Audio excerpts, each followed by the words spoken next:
નમસ્કાર વિદ્યાર્થી મિત્રો. ધોરણ 11 કોમર્સ વિષય વાણિજ્ય વ્યવસ્થા અને સંચાલનમાં પ્રકરણ નંબર 6 ધંધાકીય વ્યવસ્થાના સ્વરૂપો ભાગ 2. આપણે વાત થઈ હતી એ પ્રમાણે આગળના પ્રકરણમાં આપણે 3 સ્વરૂપોનો પરિચય મેળવ્યો: વૈયક્તિક માલિકી, હિન્દુ અવિભક્ત કુટુંબની પેઢી અને ભાગીદારી પેઢી.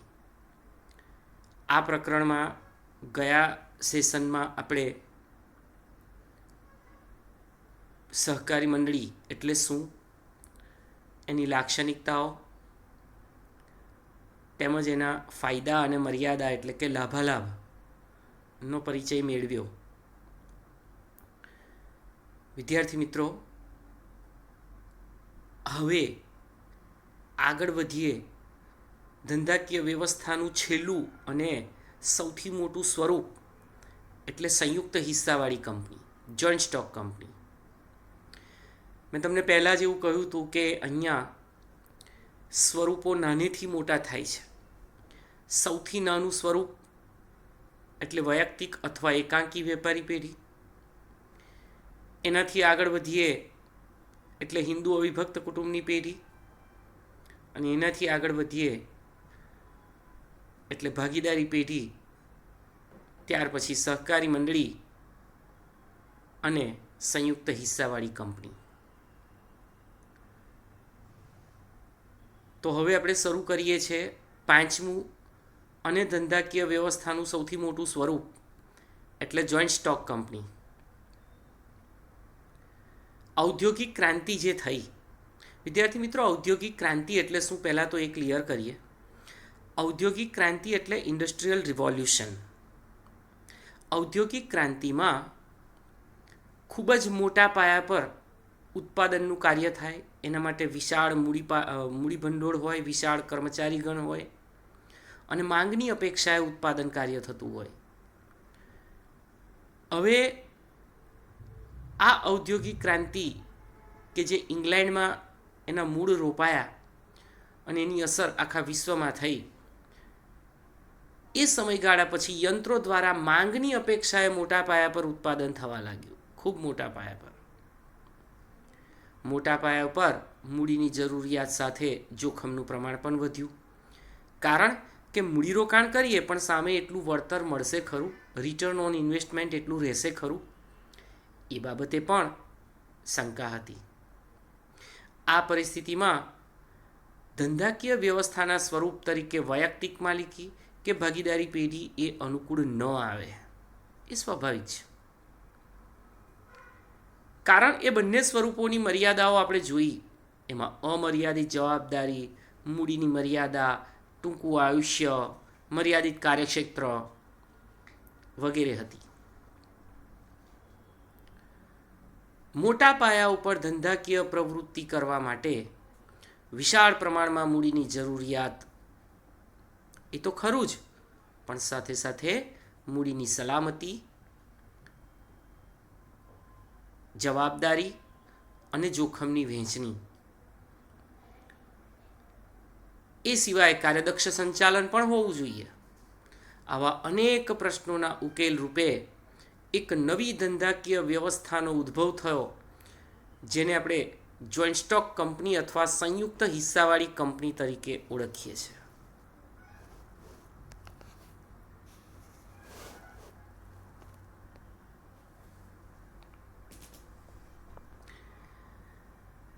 ટૂંકમાં આપણે કંપની કહીએ. કંપની સ્વરૂપના વિકાસથી વેપાર ઉદ્યોગોને પણ ખૂબ ઝડપી વેગ મળ્યો છે.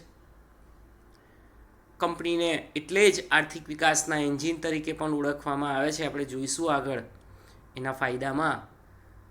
જોઈન્ટ સ્ટોક કંપની એ દેશના આર્થિક વિકાસનું એન્જિન છે, જેના પગલે દેશનો વિકાસ શક્ય બને છે. કારણ કે મોટા પાયા પર નિકાસ કરીને આપણે વધુ પ્રમાણમાં હુંડિયામણ કમાઈ શકીએ અને દેશની અંદર જે હુંડિયામણના પ્રશ્નો છે એનું નિરાકરણ પણ લાવી શકીએ.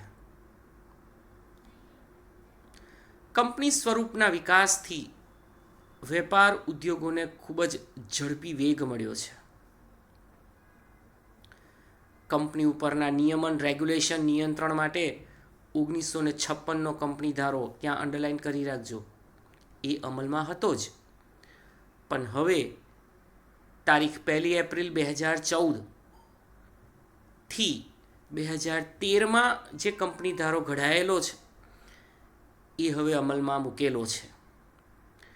એટલે વિદ્યાર્થી મિત્રો, હવે કંપની સ્વરૂપની તમામ વિગતો બાબતો એ કંપની ધારા 2013 અનુસાર જ અમલમાં મુકાશે. તો આ સૌથી મોટું અને વિશાળ સ્વરૂપ ધંધાકીય વ્યવસ્થાનું એવી જોઈન્ટ સ્ટોક કંપનીની જ્યારે વાત કરીએ છીએ ત્યારે એની વ્યાખ્યા એ આ તબક્કે આપણે સમજવી પડે. Company is an artificial invisible and intangible person in eyes of law. કાયદાની દ્રષ્ટિએ કંપની એ કૃત્રિમ, અદ્રશ્ય અને અમૂર્ત વ્યક્તિ છે. Intangible, invisible, artificial. કંપની એ સમાન હેતુઓ માટે કાયદા દ્વારા અસ્તિત્વમાં આવતી કૃત્રિમ વ્યક્તિ છે. વિદ્યાર્થી મિત્રો, તમે એકાઉન્ટન્સીમાં પેલા જુદા જુદા નિયમો ભણી ગયેલા છો. એમાં વ્યક્તિ ખાતું, માલ મિલકત ખાતું અને ઉપજ ખર્ચ ખાતાના નિયમો જે છે, એમાં કંપની એ જે છે વ્યક્તિ તરીકે અલગ અસ્તિત્વ, વ્યક્તિત્વ પ્રાપ્ત કરે છે ત્યારે તેને વ્યક્તિ ખાતાના નિયમો લાગુ પડે. એટલે કે લેનાર ખાતે ઉધારો, આપનાર ખાતે જમા કરો. 2013ના કંપની ધારામાં જણાવ્યા પ્રમાણે ત્યાં અંડરલાઇન કરજો, આપણે આ ડેફિનેશન મોઢે કરવાની છે. કંપની એટલે આ કાયદા હેઠળ, એટલે કે 2013ના કાયદા હેઠળ અથવા અગાઉના કોઈપણ કાયદા હેઠળ સ્થપાયેલી કંપની. હવે અગાઉનો કાયદો એટલે 1956નો કાયદો, તો એના હેઠળ સ્થપાયેલી કંપની. આ વ્યાખ્યા સ્પષ્ટ કરે છે કંપની એક કાયદાનું સર્જન છે. ઇટ્સ અ ક્રિએશન ઓફ લો. કાયદા સર્જિત બાળક છે, કાયદા દ્વારા સર્જન પામેલું છે. તો વિદ્યાર્થી મિત્રો, આપણે કંપનીની જ્યારે વ્યાખ્યા પૂછાય ત્યારે કંપની ધારામાં જણાવ્યું છે એ પ્રમાણે તો ખરું જ, પણ સાથે સાથે પહેલી બે લીટીઓ પણ કરવાની છે કે ભાઈ કંપની એ સમાન હેતુઓ માટે કાયદાથી અસ્તિત્વમાં આવતી એક કૃત્રિમ વ્યક્તિ છે.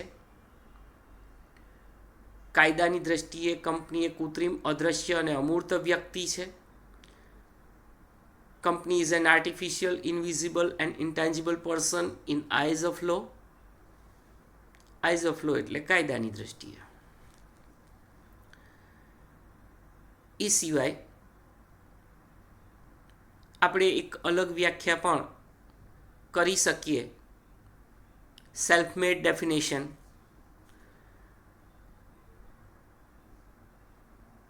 કંપની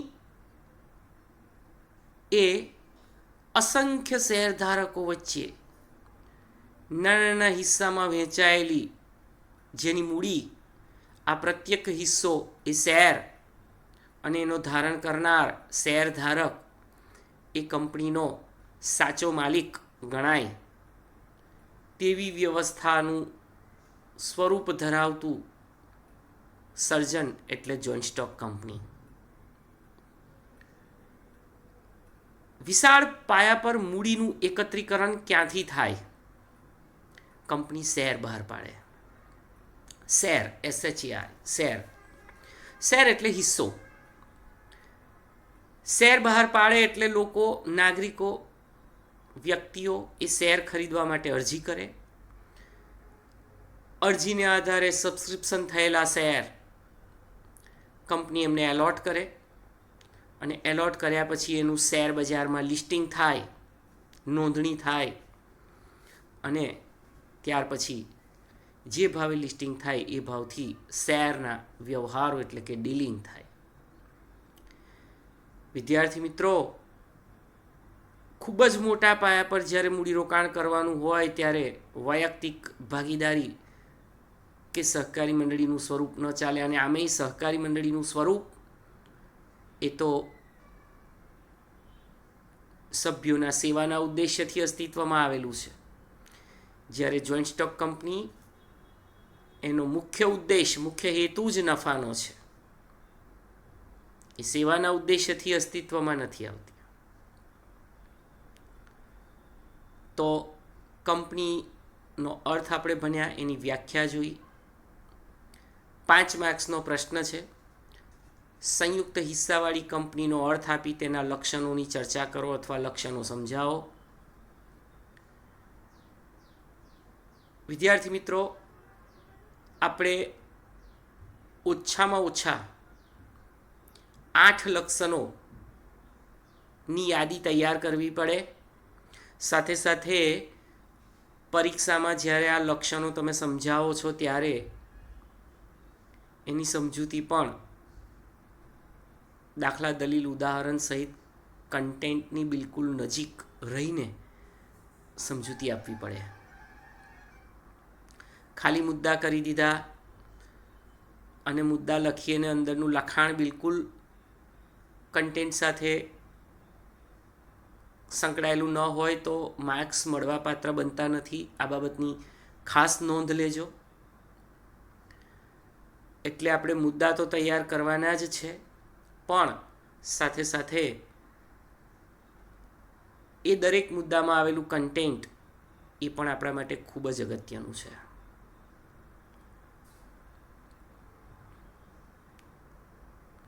તો હવે આપણે 1 by 1 એની લાક્ષણિકતાઓની ચર્ચા કરીએ.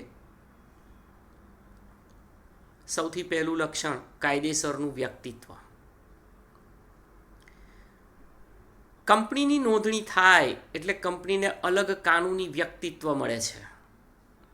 જેવી તમે કંપની રજિસ્ટ્રાર સમક્ષ એનું રજિસ્ટ્રેશન કરાવો એની આખી વિધિ છે. વિદ્યાર્થી મિત્રો, આગળ આપણે 5 માર્ક્સના પ્રશ્નો જોઈશું. નોંધણીનું પ્રમાણપત્ર મેળવવાની વિધિ ખૂબ જ અગત્યનો પ્રશ્ન છે. એમાં પ્રવર્તક એટલે પ્રમોટર્સ, કંપનીની સ્થાપનાનો વિચાર જેના મનમાં આવે છે, એ વ્યક્તિ, એ પ્રમોટર્સ ઘણા બધા ડોક્યુમેન્ટ્સની ફાઇલ તૈયાર કરી અને કંપની રજિસ્ટ્રાર સમક્ષ આપવી પડે. કંપની રજિસ્ટ્રારને બધા જ ડોક્યુમેન્ટ પ્રોપર લાગે તો એની નોંધણી કરે.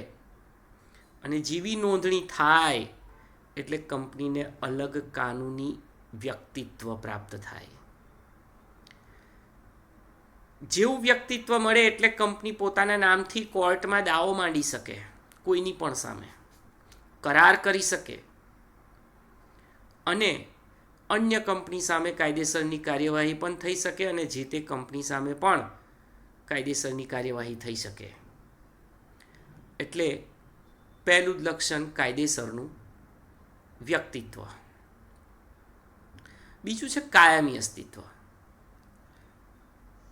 કાયદાથી કંપનીને અલગ અસ્તિત્વ પ્રાપ્ત થાય છે. કંપની તેના સભ્યોથી અલગ અસ્તિત્વ ધરાવે છે. યાદ રાખજો, કોઈ પણ સભ્ય એટલે કે શેર હોલ્ડર એનું મૃત્યુ થાય, એ નાદાર જાહેર થાય, એવા પ્રસંગોથી કંપનીના અસ્તિત્વને કોઈ જ અસર નથી થતી. ફડચાની પ્રક્રિયાથી જ કંપનીનો અંત લાવી શકાય છે. વિદ્યાર્થી મિત્રો, ફડચામાં જવું એટલે શું? કંપની ફડચામાં જવું એટલે જ્યારે કંપનીમાં મિલકતો કરતાં દેવા વધી જાય છે ત્યારે કોર્ટ દ્વારા એને નાદાર જાહેર કરવામાં આવે અને લિક્વિડેટર કંપનીના લિક્વિડેશનના હિસાબો પ્રિપેર કરે. તમામ મિલકતો વેચીને મૂડીનું એકત્રીકરણ કર્યા પછી તમામ જવાબદારીઓ વેચે. આ જવાબદારીઓમાં સૌથી પહેલાં ડિબેન્ચર હોલ્ડરોને પેમેન્ટ થાય, પછી વધે તો પ્રેફરન્સ શેર હોલ્ડરોને પેમેન્ટ થાય અને પછી વધે તો ઇક્વિટી શેર હોલ્ડરોને પેમેન્ટ કરવામાં આવે. આ આખી ફડચાની પ્રોસેસ થઈ. તો આવી પ્રોસિજરથી જ આપણે કંપનીનો અંત લાવી શકીએ. એ સિવાય કંપનીનું અસ્તિત્વ ખૂબ જ લાંબુ છે. તમે જુઓ, પાછલા સ્વરૂપોની સરખામણીમાં કંપની સ્વરૂપ જે છે એનું આયુષ્ય લાંબુ છે. એટલે વૈયક્તિક અને ભાગીદારીની મર્યાદાઓ અહીંયા નીકળી જાય છે. ત્રીજું લક્ષણ, મૂડીનું નાના હિસ્સામાં વિભાજન. કંપનીની મૂડીને નાના નાના હિસ્સામાં વહેંચી દેવામાં આવે. હમણાં જ આપણે અગાઉ વ્યાખ્યામાં વાત કરી. કંપની 50 કરોડ, 100 કરોડ, 200, 500 કરોડની મૂડી બહાર પાડે. પ્રત્યેક શેર 100 રૂપિયા, 200, 500 રૂપિયાનો એક એવા અસંખ્ય શેર બહાર પાડે એટલે એની મૂડી આ નાના નાના હિસ્સામાં વહેંચાઈ ગઈ છે. આ દરેક હિસ્સો એટલે શેર. ત્યાં અંડરલાઇન કરજો. કંપનીની મૂડીને નાના નાના હિસ્સામાં વહેંચવામાં આવે. આ દરેક હિસ્સો એટલે શેર. શેર બહાર પાડી કંપની વિશાળ પાયા પર મૂડી ભંડોળ ભેગું કરે છે. ફરી અંડરલાઇન કરો.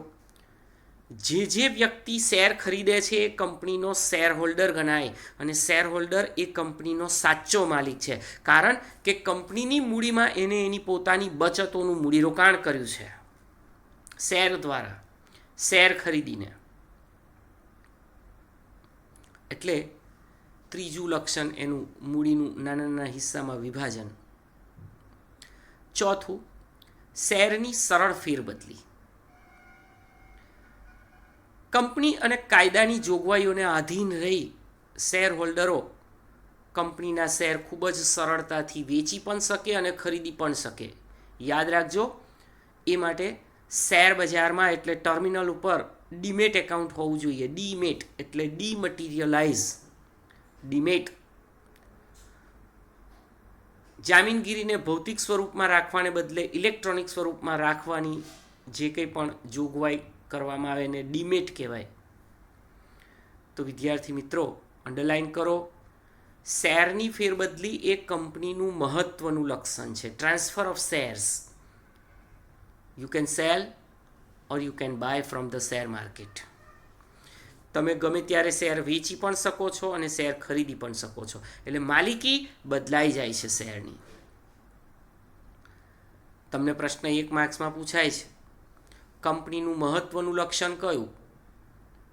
તો શેરની ફેરબદલી એ કંપનીનું મહત્વનું લક્ષણ છે. 5મું લક્ષણ, સામાન્ય મહોર, કોમન સીલ.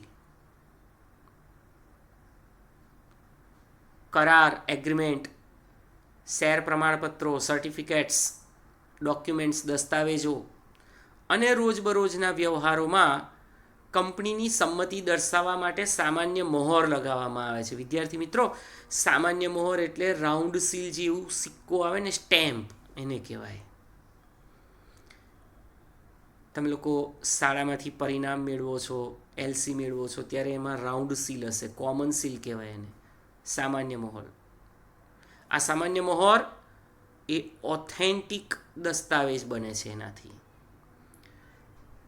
તો એગ્રીમેન્ટ કરવાના હોય, દસ્તાવેજો બનાવવાના હોય કે ડેઇલી ટ્રાન્ઝેક્શન્સ હોય, એમાં કંપની કોમન સીલનો ઉપયોગ કરે, સામાન્ય મહોરનો ઉપયોગ કરે. 6થું લક્ષણ, સંચાલન. કંપની કૃત્રિમ વ્યક્તિ હોવાથી એના આવેદનપત્ર, વિદ્યાર્થી મિત્રો આવેદનપત્રને અંગ્રેજીમાં મેમોરેન્ડમ ઓફ એસોસિએશન કહેવાય અને નિયમનપત્ર એટલે કે આર્ટિકલ્સ ઓફ એસોસિએશન. આ બે દસ્તાવેજો છે, એના વિશે આપણે આગળ પરિચય મેળવીશું. તો મેમોરેન્ડમ અને આર્ટિકલ્સને આધીન રહીને એટલે કે આવેદનપત્ર અને નિયમનપત્ર, નિવેદન નહીં નિયમનપત્ર,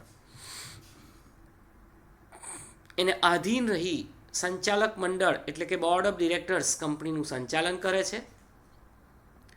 શેર હોલ્ડરો પોતાના પ્રતિનિધિ તરીકે ચૂંટે છે, જેને સંચાલકો કહેવાય, ડાયરેક્ટર કહેવાય.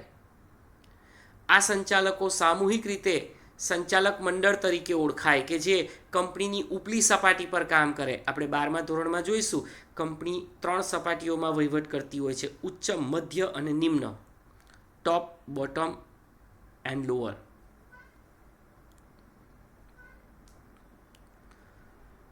એટલે આ સંચાલક મંડળમાં જે સંચાલકો પ્રતિનિધિઓ દ્વારા ચૂંટાયેલા છે એ સંચાલકો જ સંચાલન સંભાળે છે. આમ માલિકી અને સંચાલન બંને અલગ અલગ છે. યાદ કરો, આપણે વૈયક્તિક માલિકીમાં ભણી ગયા, માલિકી અને સંચાલનનું ઐક્ય એવું એક લક્ષણ હતું. બંને એક જ, કેમ કે એક જ વ્યક્તિ મૂડી લાવે, નફો નુકસાન ભોગવે, કાર્યો કરે વૈયક્તિક માલિકીમાં. જ્યારે અહીંયા એવું નથી. માલિકોએ અલગ છે અને સંચાલન કરનારાએ અલગ છે. માલિકો કોણ છે? તો કે શેર હોલ્ડરો, પ્રમોટર્સ. અને સંચાલન કોણ કરે? તો કે શેર હોલ્ડરના પ્રતિનિધિઓ, જેમને મત આપીને જીતાડ્યા છે, જેમને કમિટીમાં મોકલ્યા છે, જેને બોર્ડ ઓફ ડિરેક્ટર્સ કહેવાય. એટલે સંચાલન અને માલિકી બંને અહીંયા અલગ અલગ હોય છે. 7મું છે સભ્યનો દરજ્જો. કંપનીમાં સંચાલન અને માલિકી અલગ અલગ હોવા ઉપરાંત કંપનીને અલગ કાનૂની કૃત્રિમ વ્યક્તિત્વ મળતું હોય, કોઈ સભ્ય કંપની વતી કરાર નહીં કરી શકે. અને યાદ રાખજો, સભ્યના કોઈ કૃત્ય કે કારનામાથી કંપની પણ બંધન કરતા નહીં બની શકે. હા, સભ્ય કંપની સાથે કરાર કરી શકશે, કારણ કે કંપની પોતે જ એક વ્યક્તિ છે, કૃત્રિમ વ્યક્તિ છે. એટલે કંપની વતી કોઈ સભ્ય કરાર કરી શકશે નહીં. દાખલા તરીકે રિલાયન્સ વતી મુકેશ અંબાણી પણ કરાર ન કરી શકે, કારણ કે રિલાયન્સ જાતે પોતે કૃત્રિમ વ્યક્તિ છે.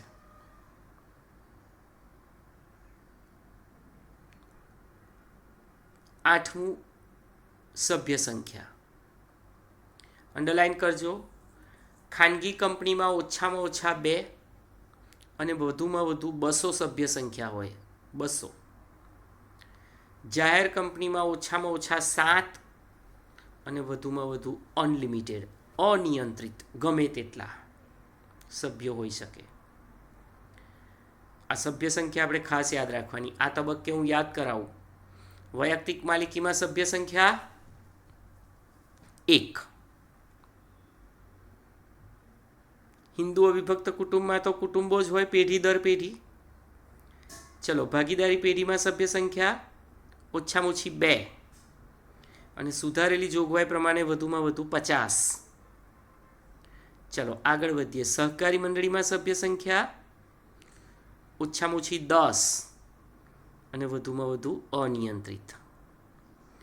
અને કંપની સ્વરૂપમાં સભ્ય સંખ્યા તો ખાનગી કંપનીમાં ઓછામાં ઓછા 2, વધુમાં વધુ 200 અને જાહેર કંપનીમાં ઓછામાં ઓછા 7 અને વધુમાં વધુ અનિયંત્રિત. આ આંકડા આપણે યાદ રાખવાના છે.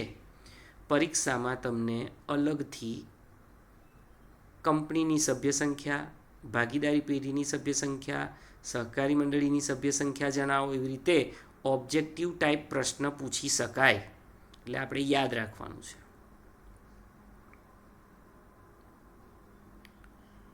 નવમું લક્ષણ સભ્યોની જવાબદારી. સભ્યોની જવાબદારી મર્યાદિત કે અમર્યાદિત હોઈ શકે.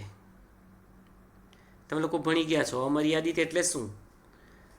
અમર્યાદિત એટલે જ્યારે પેઢીની મિલકતો કરતાં દેવું વધી જાય તો સભ્યએ પોતાની અંગત મિલકતો વેચીને પણ દેવું ભરપાઈ કરવું પડે, એને અમર્યાદિત કહેવાય. હવે શેરથી મર્યાદિત જવાબદારીવાળી કંપનીના સભ્યોની જવાબદારી તેમને ખરીદેલા શેરની રકમ પૂરતી જ મર્યાદિત હોય છે. યાદ રાખજો. દાખલા તરીકે મારી પાસે રિલાયન્સનો 1500 રૂપિયાનો શેર છે, એક નંગ. તો મારી જવાબદારી કેટલી? 1500 રૂપિયા જેટલી.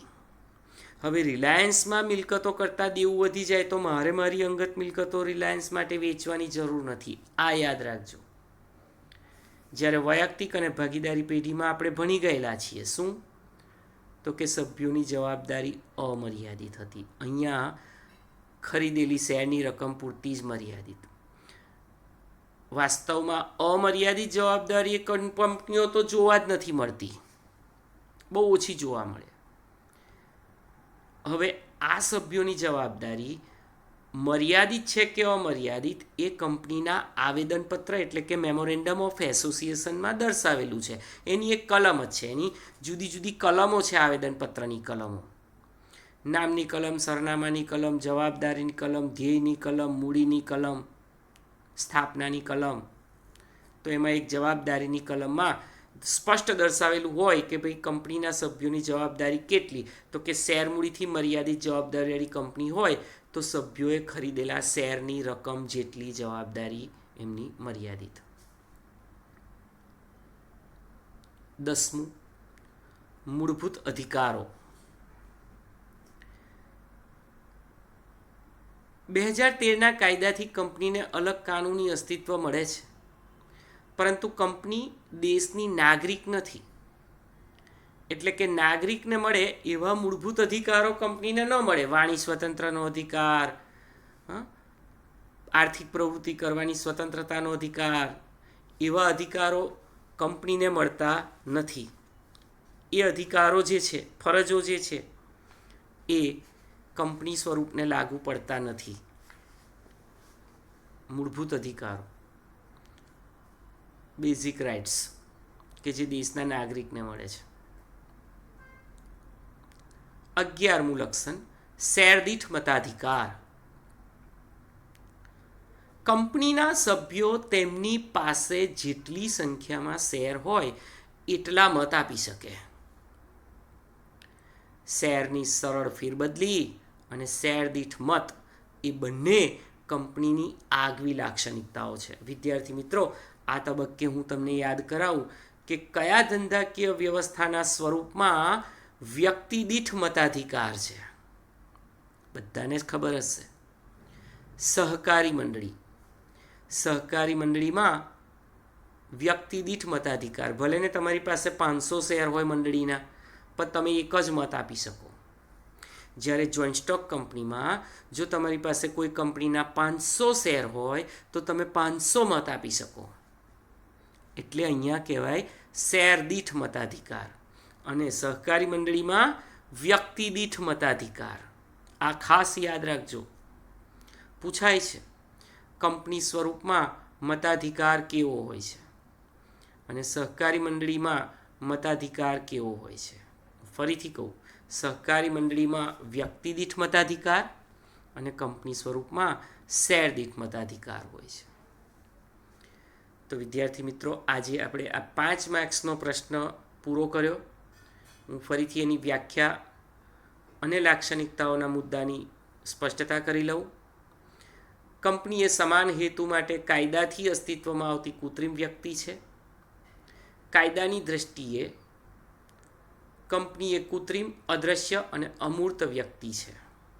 આ 2 લીટી યાદ રાખવાની. સાથે સાથે 2013નો કંપની ધારો એવું કહે છે કે કંપની એટલે આ કાયદા હેઠળ અથવા અગાઉના કોઈપણ કાયદા હેઠળ સ્થપાયેલી કંપની.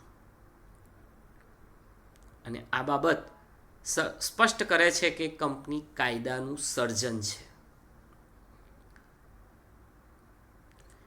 એની લાક્ષણિકતાઓના મુદ્દાની વાત કરું તો, પહેલું, કાયદેસરનું વ્યક્તિત્વ. બીજું, કાયમી અસ્તિત્વ.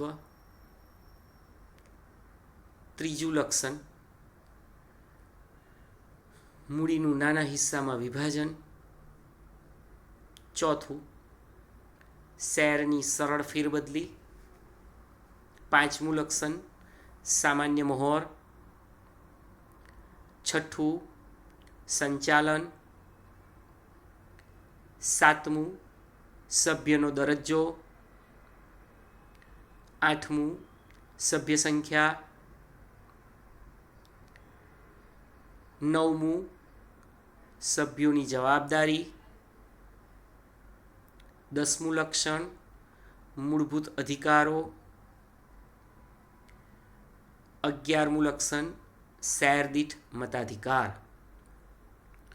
હવે જો વિદ્યાર્થી મિત્રો, આ પ્રશ્ન પરીક્ષામાં 5 માર્ક્સ માટે જ્યારે પૂછાય ત્યારે તમારે 1 માર્ક્સની એની વ્યાખ્યા અને ઓછામાં ઓછા 8 લક્ષણોની સાચી સમજૂતી તમારે આપવાની હોય છે. એના 4, આમ કરીને કુલ 5 માર્ક્સનો આ પ્રશ્ન બને છે. પરીક્ષામાં લખો ત્યારે ખાસ કાળજી રાખજો. અને તમારા સ્વાધ્યાયમાં 5મા પ્રશ્નમાં બીજો પ્રશ્ન કંપનીનો અર્થ આપી તેની લાક્ષણિકતાઓ સમજાવો, જણાવો, એવી રીતે પૂછાયેલો છે.